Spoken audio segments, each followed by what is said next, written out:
So, Ted, on our Steve Austin episode, I mentioned that the WCW hotline started teasing your arrival as early as April of 1996, and Meltzer mentioned that it may have been a valid rumor because your contract was due to expire in the fall with WWF. Yeah. So, Ted, let's start at the beginning of this story. Would it have been Eric Bischoff who would have reached out to you about coming into the company? You know, I'm trying to I'm trying to personally remember how it all went down. I'm trying to think of who I spoke with initially, but obviously eventually I would have had to speak to Eric. And I don't know if I've talked about this before, but I know that in going back when I went back to WWE, Mm-hmm. uh, Vince and I did have this conversation, and the attitude I had at the time was like, okay, I wasn't an active wrestler anymore. I had been a manager for some time, and now, um, I do this. Actually, I did the color commentary along with Vince for I think it's what's the pay per view during Thanksgiving. Oh, Survivor Series. I think it was the Survivor Series, and then Vince was fairly happy with what I did, and I said, well, gosh, if you think I could do it, like I'd like to try to do it, and so I started going back to the WWF as a commentator, and then but all that required me to do was to be in Stanford 1 day a week, and Mm-hmm. well, actually, I would be there for 2 days, but like but once a week, and so it's 2 days every week, and I'm done. And it was doing voiceovers for a lot of the shows. I mean, occasionally we do something live, but most of the time it was watching the tape, and I think they paired me with Gorilla Monsoon, and like he kind of helped me along. Anyway, so I was doing pretty good with that, but uh, it didn't require me to go on the road. That's my whole point. Mm-hmm. Uh, and because the road had been the road was danger. It's kind of like you get back on the road, you get out there, and it's like all my demons were were on the road. So I didn't want to go back there, and nor did my wife want me to go back there. So uh, when but what happened with Vince is, he decided somewhere along the way to I think he put me with Sid Vicious, Yes. and the deal was, it was kind of like Vince saying to me, "I want you to help him keep both his oars in the water." Yeah. Oh boy. Good So luck with that. I get to go on this babysitting, job now. And so so now I'm a manager on the road, and the road is not a place I wanted to be. And so when the opportunity presented itself with WCW, basically they told me, they said, you can come to work for us and do exactly what you were doing. It's just going to require you to be there, every Monday night. You remember the Monday night, was it Monday Night Wars, right? Yes, sir. And so, and it would be a big shock, and it would be a big shock for me just showing up on their TV. So, when my contract was coming up due, I just, I didn't re-sign with Vince, and uh, my attitude at the time was, Vince is a businessman, and he's a shrewd business guy, and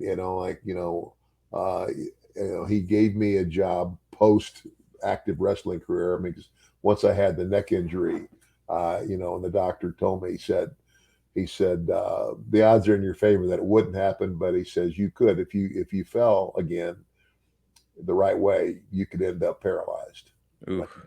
I said, I ain't taking that chance. Hell no. And so now I'm a commentator.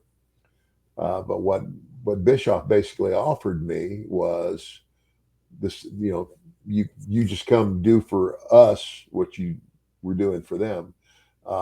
And so, but now when I got over there, it was I was like part of the crew.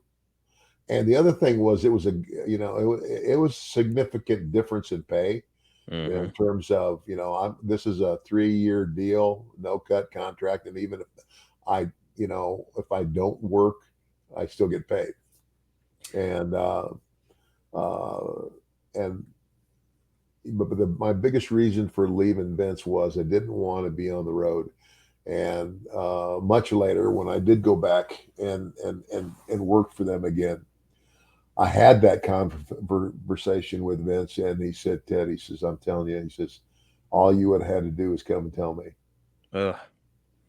And I said, I understand that now, but at the time, I told him, I look at it, it's like you're a businessman, you're running a business, and you had made a spot for me in terms of a color commentator,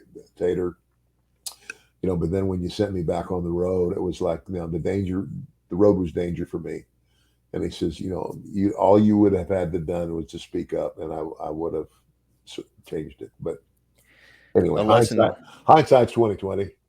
a lesson for all of us. Yeah, Communication is key. yeah, Because who absolutely. knows? Maybe he would have come at you with a better offer and taken you off the road. So it's is what it is. But Well, he I would will. have. He basically was saying, he says, if you'd have come and talked to me, I'd have just said, okay, you don't want to be on the road. I won't put you on the road. And because the only reason he had put me on the road was to basically kind of babysit that guy. I know that you were averse to being on the road and you're kind of getting thrust into this position all of a sudden. When you are on the road with Sid or whomever else, because I know that you had a bunch of guys there in the $1 million corporation, Yeah, what are you doing? Because, for context, it's like a lot of times these shows finish up and then the guys are going out and they're hitting the bars and they're doing all this stuff that can get a guy in trouble, especially a married man. yeah, So, yeah, like, under those circumstances, at the time, you're like, whatever, late 30s, maybe early 40s.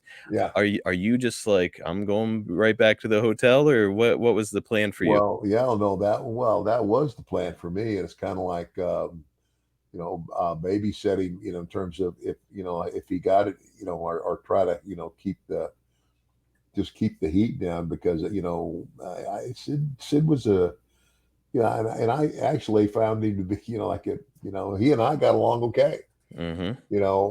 but I could see where I could see what Vince was talking about, and he didn't always get along with everybody in the dressing room. He was also fresh off a violent incident with one of your good friends, Arn Anderson, whenever he Yes, came into the WWF. yes, yeah, and which made that also a deal where, um, I said, okay, if this is what you want me to do, Vince, I will. But it's not like he and I are going to become buddy buddy. Right. And you know, there's two sides to every story, and I think Sid should have, you know, he did okay as a wrestler, but he should have stuck to baseball. He was certainly a very good, baseball player, and he loved to play. Or I don't know, if it was It baseball or was it was softball. softball. It was softball, Softball, and and I don't know that there would have been as much money in softball as there was in wrestling. no, To playing in whatever, like a summer but it beer just, league. it was just one of those deals. Bottom line is, if I had just gone and talked to the boss, he said if I had understood where you were coming from, this wouldn't have had to happen. And because that was the whole idea, because I did get the opportunity, with WCW, to go back to what I was doing originally for Vince, just being a commentator, and being, uh, just there one day a week. Man. To go on the road with Sid required me. They were working. I guess they had started doing. I can't remember how many days they were doing a week, but I was doing more than one day. In the studio now. and it's not really where I wanted to be.